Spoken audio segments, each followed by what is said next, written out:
Hello and welcome to Inspire and Lead Leadership Podcast.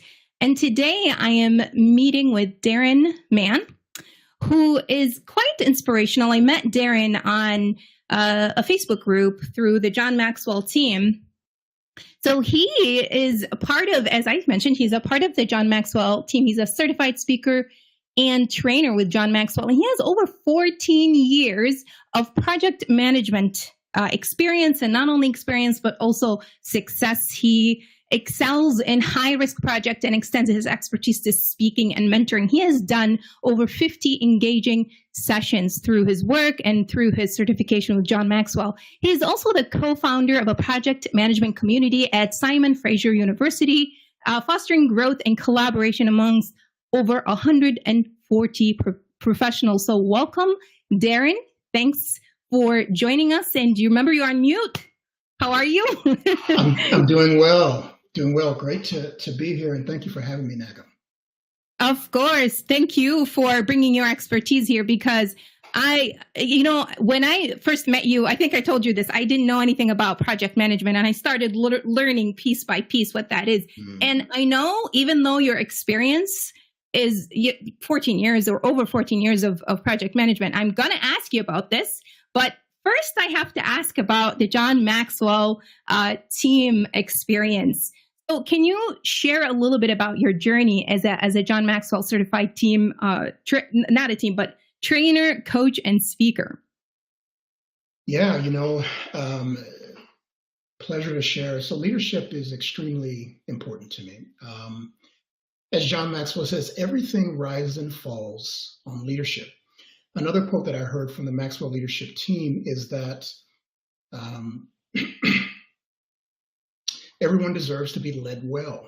And there's some good leadership out there. There's some bad leadership out there. And I want to be one of those leaders who leads well, who is respected and respects my teams. As a project manager, I've had to manage multiple teams. So I've learned how to become a leader through project management. But, applying leadership principles has changed my life. It really has. And my leadership responsibilities, I have leadership within my church. I have leadership responsibilities, of course, in my job as a project manager. And I really don't think I would be able to have the impact that I've been able to have without understanding leadership. And the John Maxwell team has helped me to not only, I've read a lot of John's books, but when I became a part of the team, I was able to see the leadership principles in practice by other speaker trainers and coaches. So I guess, yeah, that's my answer. And I've spoken with you a lot before, being both on the same team, and I got to learn about your philosophy as a leader. What can you tell our audiences listening and watching today? What is your philosophy as a leader? I mean, I heard your answer. You said that you've learned a lot over the years. You've had multiple leadership positions in different social groups and professional groups. What is your philosophy in leadership? Maybe even before you were in a professional position. A lot of leaders actually tend to have a little bit of capacity for leadership, and then it gets discovered. What's yours? Yeah, I would say that I am a servant. I'm definitely a servant leader. I would follow the servant leader philosophy. I wouldn't call myself an autocratic leader. I would say I'm a servant leader. And I really live by this purpose. My purpose is to develop leaders, create positive change, and establish safe places for people to grow. I live by that. I live by that on my projects. I live by it. When I'm leading teams, I'm mentoring 2 young men right now, and I'm developing them to take over the ministry that I'm leading right now. And so that's part of that, developing leaders. And I always want to create a safe place for them to grow in. And then, of course, leadership is about creating positive change. If you're not creating change, you're not really leading much. Yeah. So same question. How has this philosophy, was this philosophy helped develop by you joining John Maxwell, or was it already there and it was just kind of grew to be what it is today? Yeah, I think it was a little bit, I think it was, I had a purpose before, but it really, when I became a part of the John Maxwell team, I really discovered it. I was, this might sound a little bit funny, but one of the things that I did is I wrote out my purpose on a daily basis. And it was something that was formed over about a 1.5 year period. And I had written it down, and then all of a sudden I got an epiphany. Oh, this is my purpose. And I was able to tie, because I was answering 3 questions, and I can't remember the 3 questions by Stephen Covey. And it basically helps you to discover your purpose. And I was answering those questions for about a 1.5 years. And then after that 1.5 years, I got this epiphany. Oh, my purpose is to develop leaders, create positive change, and establish safe places for people to grow. I love that. So would you recommend aspiring leaders to go through this and ask these questions? I definitely would. I think it's something, purpose, it's hard to lead if you don't have a purpose, right? And I think when you discover your purpose, people start being drawn to your purpose. They start being drawn to you and your purpose, and you start to draw the right types of people around you. And so for me, discovering my purpose, and it's a discovery that doesn't just take place one time. It's a discovery that takes place over a number of years. My purpose was different 5 years ago, and now it's kind of evolutionized into what it is today. So you've put that work into your project management. I heard you say that earlier. You said you've used your leadership and project management as well. I want to talk about challenges. As a leader, as a project manager, what leadership challenges have you faced, and how did you overcome them? Leadership challenges. Oh boy. I have a lot, being a project manager for 14 years. Project management is a challenging role because what you're doing is you're creating change in an organization. So you really have to be a change agent to get things done. You have to move the needle. You have to work with people that, you start a new project, you have a new team, you have new stakeholders you're working with. And so it's challenging from the outset. So you're going into an environment where you know nothing about, and you're trying to create structure and get people to do what you want them to do. And so that's a challenging part of project management. But I've worked on, like I said, multiple projects. I'll give you one example. I was installing a hospital system in Arizona. And there's something in hospital systems called medical record numbers. You probably have heard of it. And so we were installing this system, and there was what's called a medical record number mismatch. And so that meant just that the medical record numbers wasn't matching with the patients. And so it's a big problem when you have a healthcare system. And so I got called from the site. I had to come in. Well, I was already there, actually. They said, hey, we're having this issue. So I had to start reaching out to all the team members. I reached out to the implementation team, the support team, all the folks that were on the project, and told them about the issue. We were there from 6 a.m. until about 8 p.m. trying to fix this issue. We had to get the third-party vendors involved as well. So there was a lot of communication, a lot of conference calls that we had to be on to get all these issues resolved. But we got most of them all resolved by 8 o'clock that night. What I learned from that is I was not close enough to the project. I wasn't one of the stakeholders that didn't manage well. And he was one of the key stakeholders to make the two systems work together. And I didn't manage him closely enough. And I think that was my mistake on that particular project. And so a big lesson I learned, and glad I learned it, because that was earlier in my career. I think at that point I'd been a project manager maybe about 2 or 3 years or so. So yeah. Communication, is that the big message? Communication, I would say, communication is key. As a project manager, I'm glad you mentioned that. We communicate 90% of the time. That's it's a communication role. You have to communicate a lot.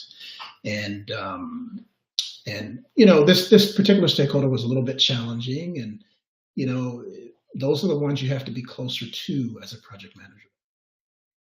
Yeah.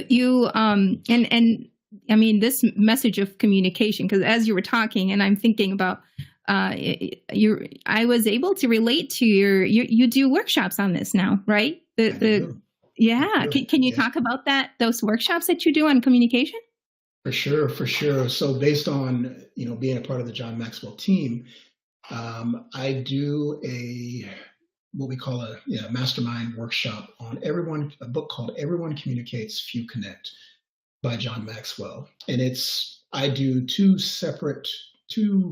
series of 5 weeks. So we go through chapters 1 through 5 in the first workshop, and then we go through chapters 6 to 10 in the next workshop. And what I found from doing these workshops is that everyone has challenges with communication. Most people that you come into contact with, there's someone they're having a challenge with communication. I'll give you an example. There was one young lady in one of my workshops where she had to do a presentation. I wasn't sure, I can't remember who the presentation was for, but she had to do a presentation. And she came into the workshop, and that's one of the things we talk about. We talk about how to communicate with individuals, how to communicate in a group, and how to communicate to an audience. And so one of the things that John says in the book is when you're communicating with an audience, forget about yourself. Think about them. Think about their needs and what they need. And so she went and she applied this, and she said, hey, that really worked. I was able to forget about myself. I was able to think about the audience, and it really helped me. And she said the audience, when they gave her feedback, said that it was really engaging. And so so that's one of the things that I do with Everyone Communicates, Few Connect. It's not just about going through the book. It's trying to pull the principles out of the book and help folks, be able to apply those principles. Leadership is a big part of leadership is being able to communicate. And as a leader myself, I've learned the very hard way that it's not about your own communication. Let me rephrase. It's not about the communication that comes out of you. It's some people, this is what they do. I'm communicating, I'm telling. And they assume that everybody gets what they're saying. When what I learned the very hard way is that everybody understands communication in a different way because their communication style is different. I have to be able, as a leader, I have to be able to get my communication across. I can't just rely on the one type that I use to be able to get across to everybody. I have to reach everyone I'm communicating to. And that's another thing too that you offer as well, is that DISC style of communication, which is a huge thing. Learning this was such an eye opener for me from going through the John Maxwell method of DISC. How has that impacted your leadership, and how have you helped people learn about their communication through DISC? Yeah, that's a great question. DISC has been it's really been a game changer for me. I'll tell you about it in the context of my family. I'm an SI, so in DISC there's 4 letters. D stands for direct, dominant. I stands for influencer, inspiring. S stands for steady, stable.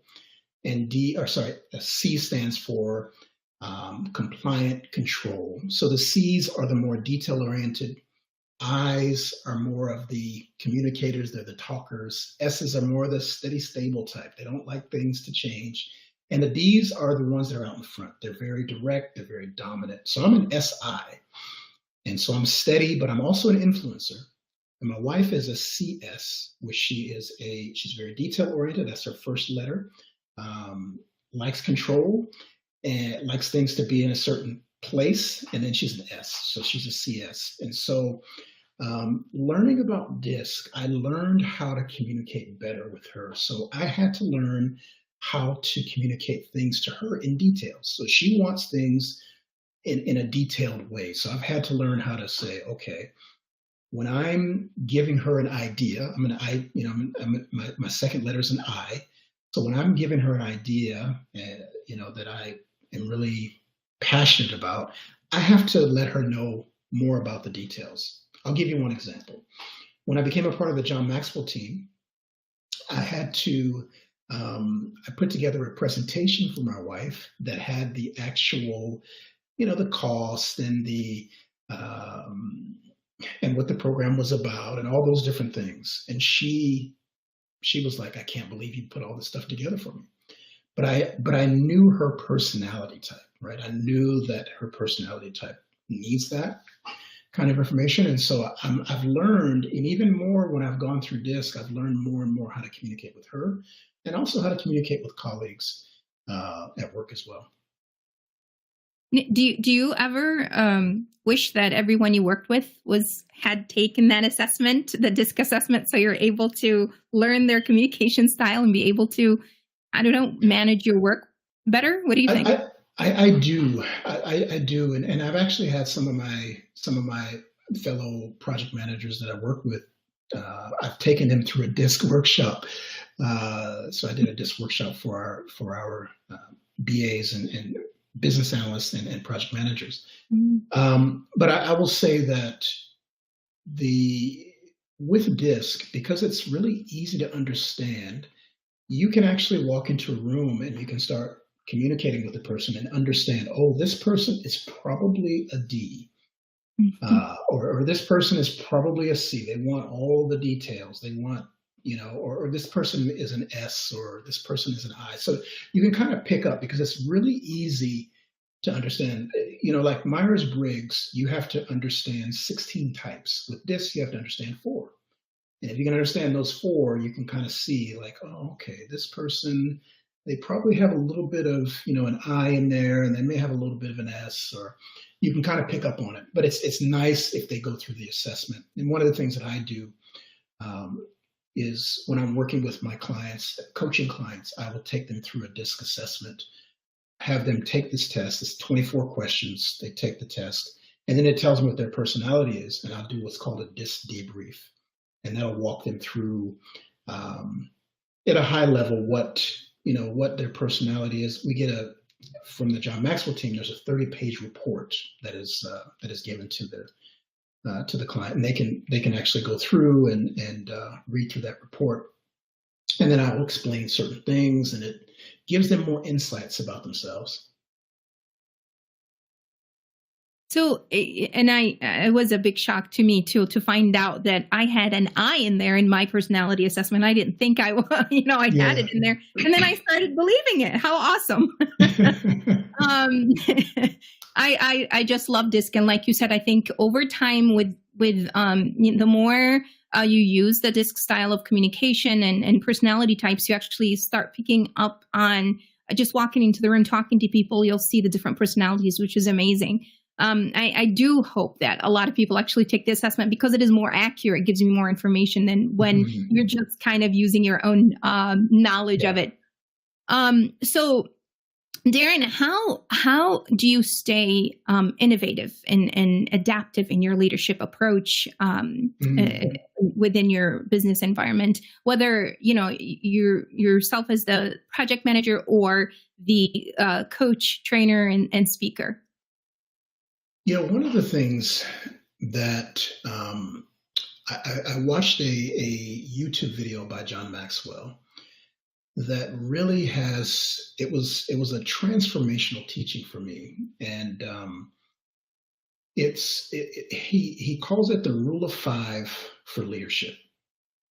And I've been practicing this now probably for about a year, maybe a little bit less than a year.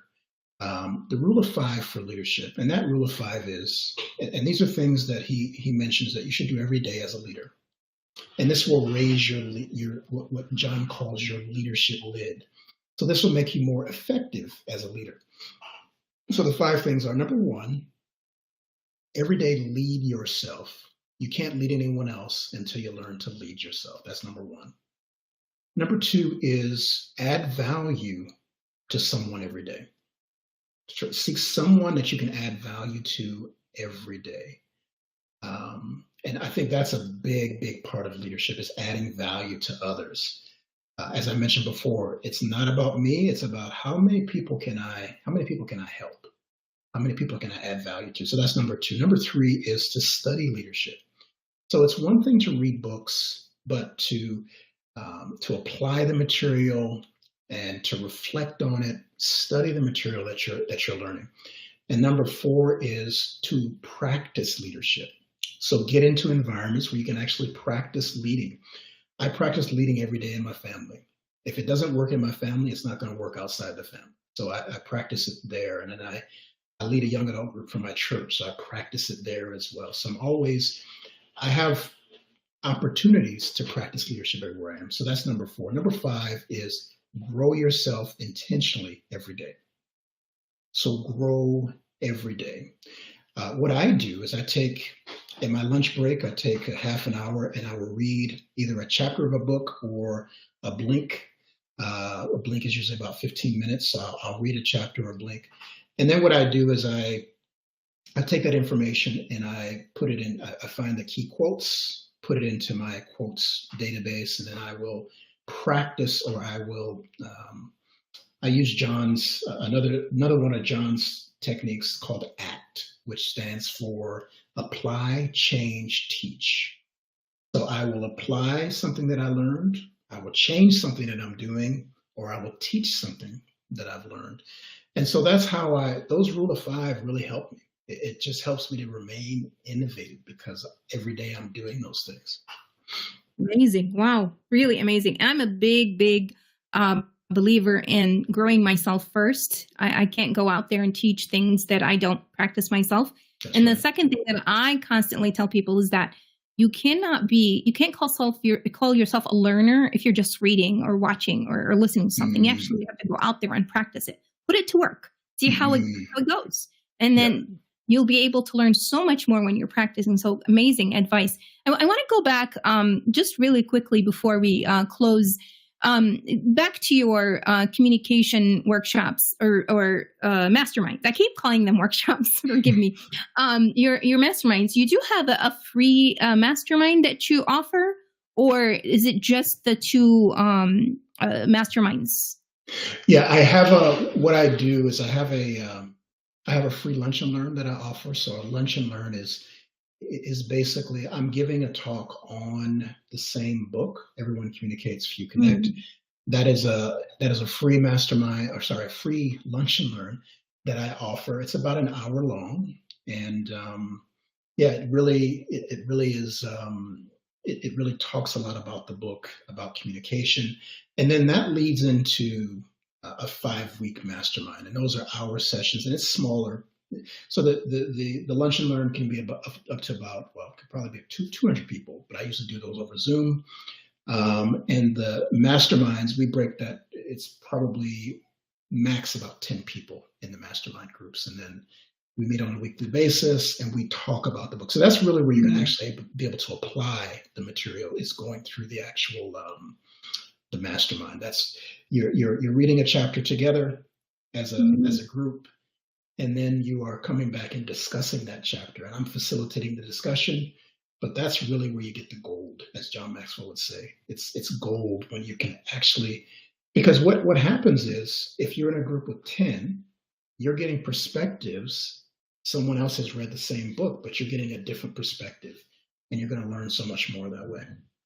Absolutely. And you and I both know Lunch and Learns. Can you tell people watching what exactly are you talking about? What's a lunch? Are people actually having lunch?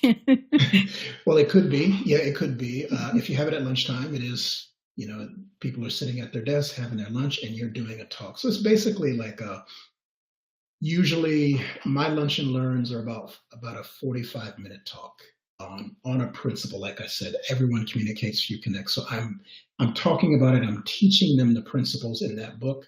I have a presentation that goes with it, so they can view on their screen. They'll see a presentation, and they can just sit and have lunch while they're doing it. I sometimes do it at different times, so it may not be at lunchtime. It may be at dinner time, but we call it Lunch and Learn because I guess it has a ring to it. Thank you for explaining that. Yeah. One last question for you. What advice would you offer aspiring leaders about leadership in general? How can they work on themselves, grow themselves as leaders? You gave great advice at the beginning, and now with the 5, the 3 questions from Stephen Covey, and now the 5 from John Maxwell, amazing. But I want you to kind of give a final message to aspiring leaders. What can they do? Is it really hard to become an effective leader?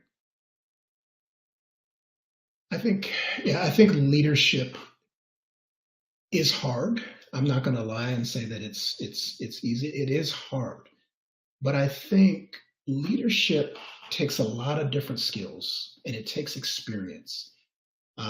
So aspiring leaders, what I would tell aspiring leaders is, as I said before, grow yourself daily.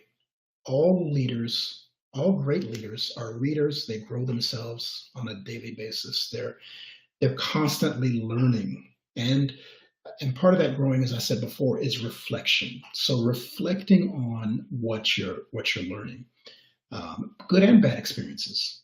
Mm-hmm. So that was it was a little bit of a challenge for me to reflect on my bad experiences. But I've learned as a leader, I have to learn from those bad experiences just as well as the good ones. I guess I would tell them to have mentors and advisors. So if you are an aspiring leader, have others around you that are further ahead of you. Because when you have others that are further ahead of you, you're going to be able to have something to aspire to. And so that's one of the things that I would say is have mentors and advisors around you. I still do this to this day. I have, as a project manager, I have other project managers that are a little bit further ahead of me. And that really helps me to kind of stay on the cutting edge. So I think that's number one. Number two, I would say, learning and growing. Once you graduate from college or university, it doesn't end there. There's more learning and growing to do, so leaders are lifetime learners. And, and you have to be, because every situation that you come into is going to be different as a leader.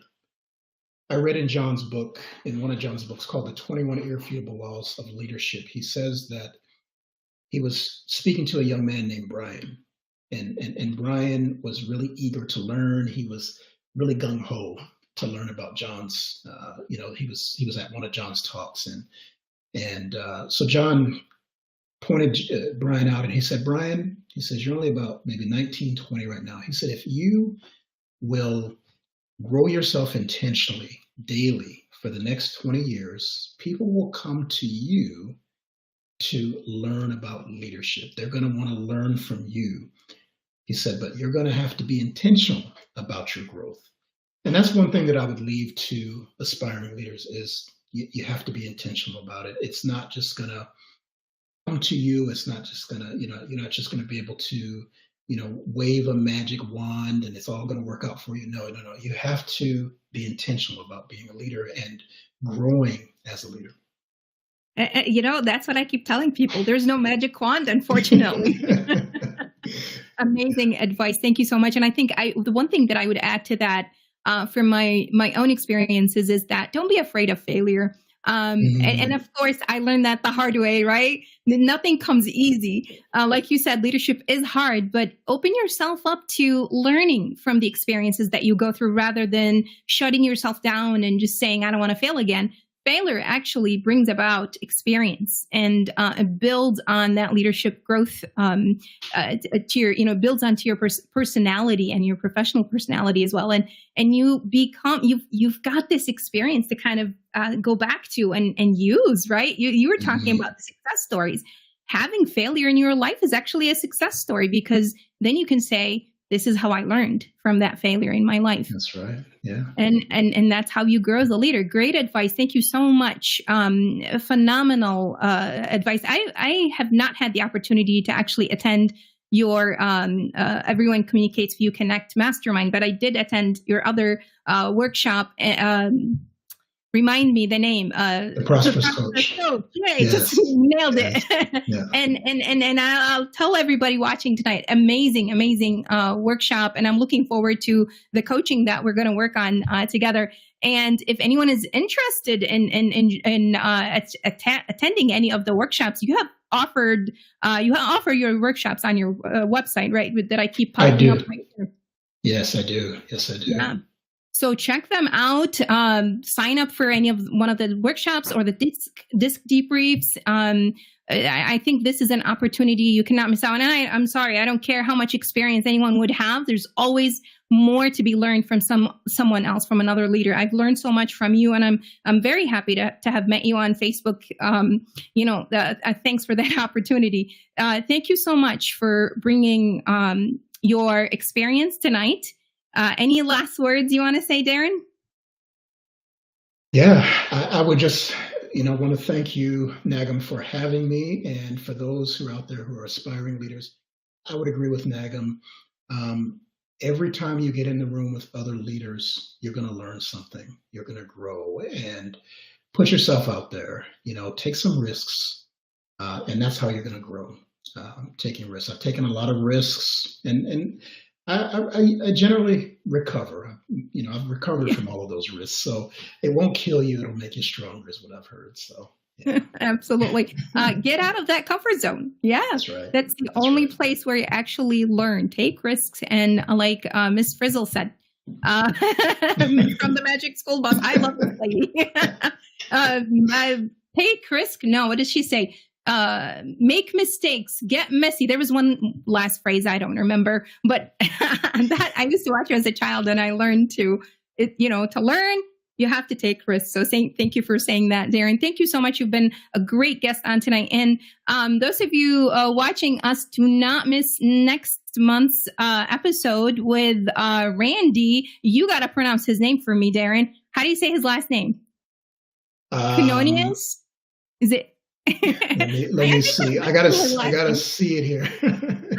I gotta see Randy's last name. It looks like Quinonius, but Quinones. All right, thank you so much. I like I said, I could be completely butchering his name, and he's a good friend of yours, and he is talking about his brand new book, Pain to Power. It would be. I'm looking forward to reading. I just bought my copy, and looking forward to meeting with him and talking to him about what his book is all about and what can we as leaders learn from it. So thank you so much, and have a wonderful evening, everybody. Have a great evening, and thank you so much for joining us again, Darren. You were amazing today.